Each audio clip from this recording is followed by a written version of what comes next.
Hello, it's Claire Winter here, going live on StreamYard, hopefully into cracking content and onto my Facebook page. So come and say hello. It's Monday, it's midday. I am really excited to be here. Lots and lots of new members to cracking content. And I just wanted to say thank you to everyone that supported me with the launch of my new podcast. Cracking content, of course. I'm releasing a new episode every Tuesday, so I would love your support. Morning-ish. You're right, actually. I can't see who said that, but you're right. It's just about the morning. It is midday, so yeah, coming into the afternoon. Fair point. So I'm here to talk about daily engaging content ideas. So if you've got any questions, pop them in the comments. And yeah, just delighted to be here and delighted to have so many new members to Cracking Content and so many new members joining my membership, the Cracking Content Club. You can see here, there's a recurring theme. But if you haven't checked out my new podcast, please do. It's called Cracking Content. Any reviews or downloads, just a bit of love around that would be awesome. So I will pop the link in the comments once I'm done. So going back to today's topic, which is about daily engaging content ideas. Now, I know that lots of people struggle with creating daily content ideas for their business, and I would always stress that you should think about your core bits of content. So that could be a blog, a video, or a podcast. I talk about this all the time, and it should be around your sort of key business messages, whatever they are, the things that your customers need to hear about you and your business and what's unique about you and how you help people.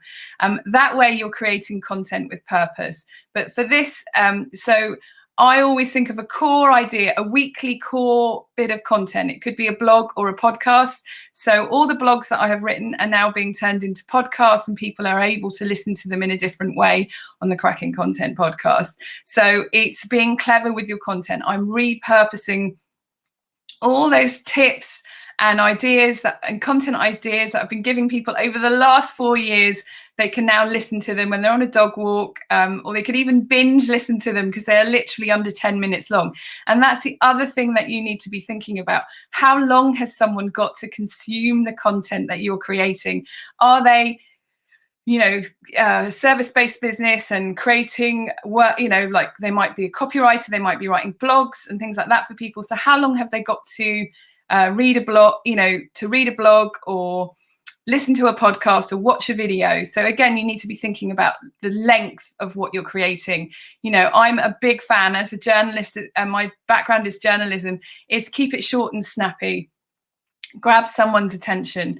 So, make sure that the content is something that interests people, is giving them a useful tip or making them aware of the problem that they might have, and keep it short and snappy. Write an intriguing headline to make them to click on it or read it. Disrupt the scroll with an arresting image or idea.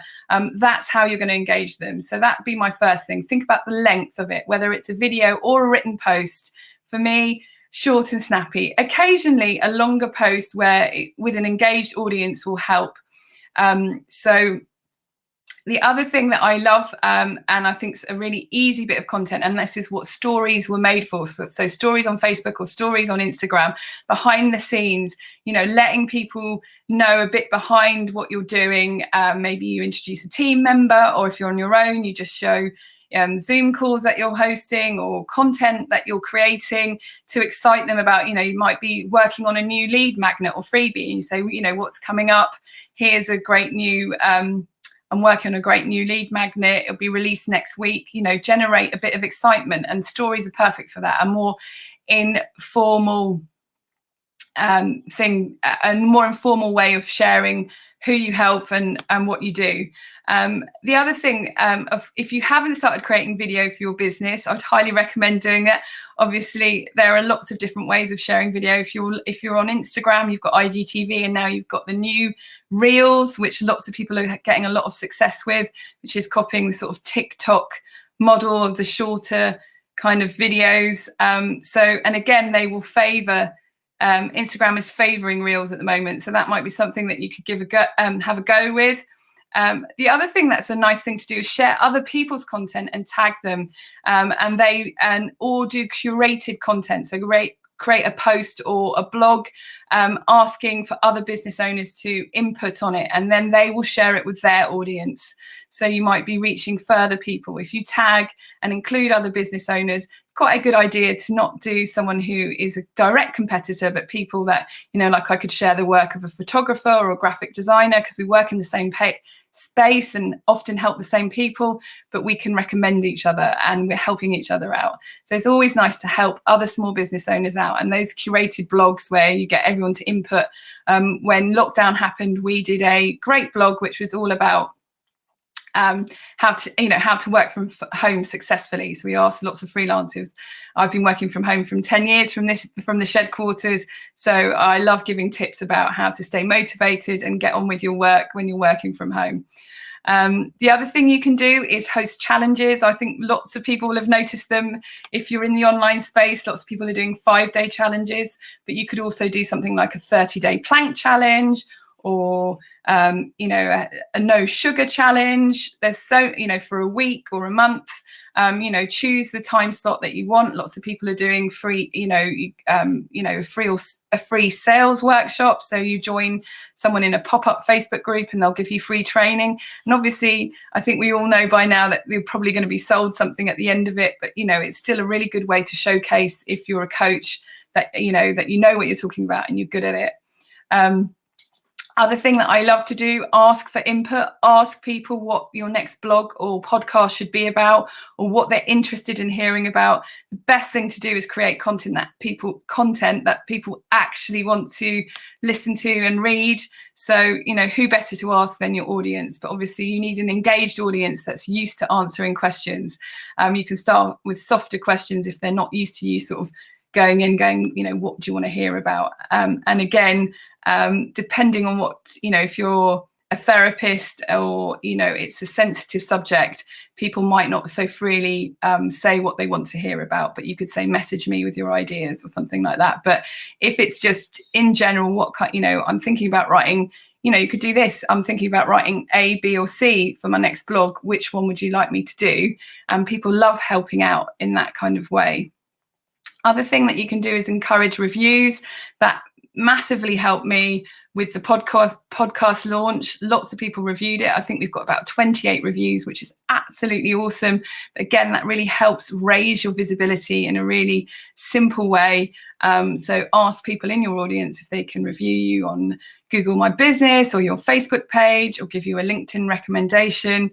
And again, if you've written a book, an Amazon review is going to be worth its weight in gold, and the same for a podcast review on iTunes.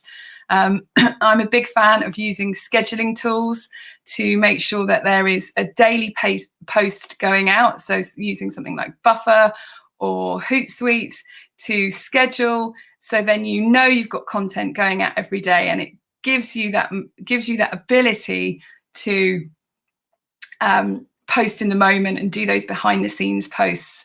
But that all the content you're putting out is on message with a purpose behind it. So that's how scheduling can help.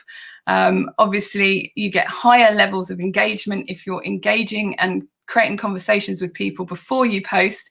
But some of us are very busy, and I think getting posts scheduled and also doing a bit of engaging. Hey Mira. Hi Mira, she's just come on the live.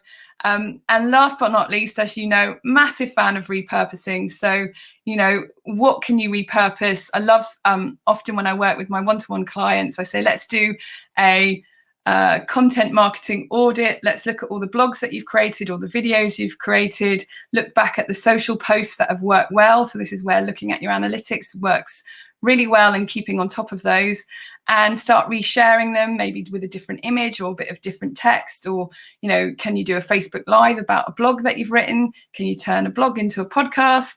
Can you turn a podcast into a blog? So there's lots and lots of things that you can do to create those daily engaging posts. And and again, for people that know me well, I'm a massive fan of the listicle. So if you do 10 ways to create engaging content, you've suddenly got 10 social media posts as well. So I hope that's given people some tips on daily engaging content ideas. If you've got any questions, just pop them in the comments below, and have a great day.